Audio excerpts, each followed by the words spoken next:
India के कोचीन में रहने वाले 70 साल के विजयन अपनी धर्म पत्नी मोहना विजयन के साथ अभी तक 35 से ज्यादा देश घूम चुके हैं। अब आप लोग सोच रहे होंगे कि ये दंपत्ति या तो करोड़पति या फिर अरबपति होगी, लेकिन मैं आपकी जानकारी के लिए आपको बता दूं कि ये दंपत्ति कोचीन में एक छोटी सी चाय की दुकान चलाते हैं। हो गए ना हैरान? गाइस, विजयन बचपन से ही विश्व भ्रमण करना चाहते थे, लेकिन पैसों की कमी थी। इसीलिए शादी के जस्ट बाद 1963 से ही ये लोग चाय बेचकर हर दिन 300 रुपए सेव करते हैं और अपने विश्व भ्रमण के सपने को पूरा कर रहे हैं। यहां सीखने लायक बात यह है कि अपने सपनों को पूरा करने के लिए पैसे नहीं, पैशन चाहिए। गाइस, सिंगापुर के रहने वाले एक बंदे ने दुनिया की सबसे महंगी वर्चुअल आर्ट खरीदी है। Virtual art actually really exist नहीं करती, वो सिर्फ वर्चुअली एग्जिस्ट करती है। अब आप लोग सोचो कि उसके लिए उसने कितना पैसा दिया होगा। उसके लिए उसने लगभग $70 मिलियन खर्च किए हैं, यानी कि लगभग 500 करोड़ रुपए। Oh my God. और उससे भी हैरानी की बात यह है कि यह बंदा बिटकॉइन बिलियनर है और एक्चुअली वो साउथ इंडिया से है।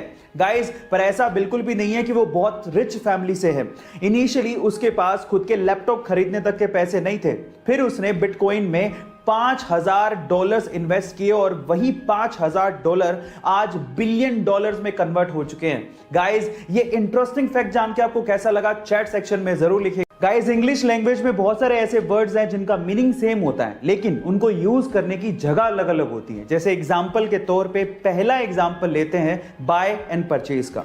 बाय आप तब यूज करते हो जब आपको सस्ती चीज खरीदनी होती है, लेकिन परचेज आप तब यूज करते हो जब आपको महंगी चीज खरीदनी होती है। इसी तरह से एक और एग्जांपल लेते हैं सी एंड वॉच।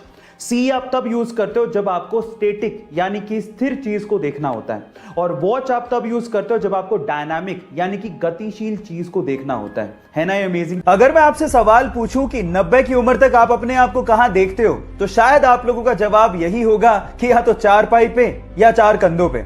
लेकिन पटियाला पंजाब की मान कौर जी ने अपना एथलेटिक करियर 93 साल की उम्र में शुरू किया।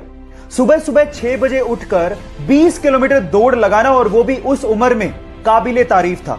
और उसके बाद उन्होंने हिंदुस्तान को 100 मीटर रेस में, 200 मीटर रेस में, 400 मीटर रेस में और जेवलिन थ्रो में ना सिर्फ रिप्रेजेंट किया बल्कि गोल्ड मेडल तक जीत के दिए। और आज हम उन्हें चंडीगढ़ का चमत्कार भी कहते हैं, और आज वो फिट इंडिया कैंपेन से जुड़ी हुई भी हैं।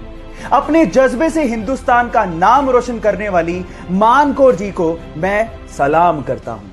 आप लोगों ने सड़कों पर चलने वाली ई बाइक या फिर साइकिल तो देखी होगी, चलाया भी होगा, लेकिन क्या आप लोगों ने कभी ऐसी ई बाइक सुनी है या फिर देखी है जो कि पानी पर चलती हो? जैसा आपका भी रिएक्शन है वैसा मेरा भी था, लेकिन यह बात सच है। रशिया ने एक ऐसी ई बाइक बना ली है जो कि पानी पर चलती है। एक्चुअली वो कार्बन फाइबर से बनी है, इसलिए बहुत ज्यादा हल्की है, और इसमें एक छोटा सा इंजन लगाया गया है जिससे पैडलिंग बहुत ज्यादा स्मूथ हो जाती है, और उसके बाद आप इसे पानी में बहुत तेजी से चला सकते हो। और इसे हाइड्रोफोइल ई बाइक भी कहते हैं। आई एम तो सो एक्साइटेड, जिस दिन मुझे ई बाइक दिखी मैं उसे जरूर ट्राई करूंगा। लेकिन क्या आप लोगों को ये ई बाइक दिखेगी तो आप ट्राई करना पसंद करोगे? चैट सेक्शन में लिखना मत भूलिएगा। एक बार रतन टाटा अपने सहयोगियों के साथ जर्मनी के एक होटल में खाना खाने गए। उनके सहयोगियों ने वहां पर थोड़ा ज्यादा खाना ऑर्डर कर दिया था। खाना सबने खा लिया था, लेकिन फिर भी टेबल पे 1/3 खाना बचा रह गया। जब वो पेमेंट करके जाने लगे तो एक बूढ़ी औरत ने उनसे कहा कि हम आपसे बहुत नाराज हैं क्योंकि आपने खाना बर्बाद किया है। इस पर उनके सहयोगियों ने कहा कि हमने खाने का पूरा पेमेंट किया है, आप कौन होते हो कहने वाले।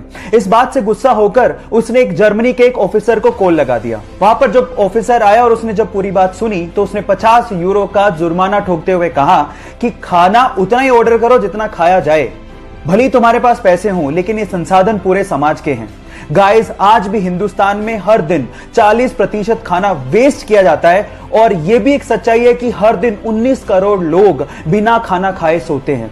इसीलिए खाने को बर्बाद मत करो, क्योंकि जो खाना बर्बाद कर रहे हो वो बहुत लोगों को नसीब तक नहीं होता।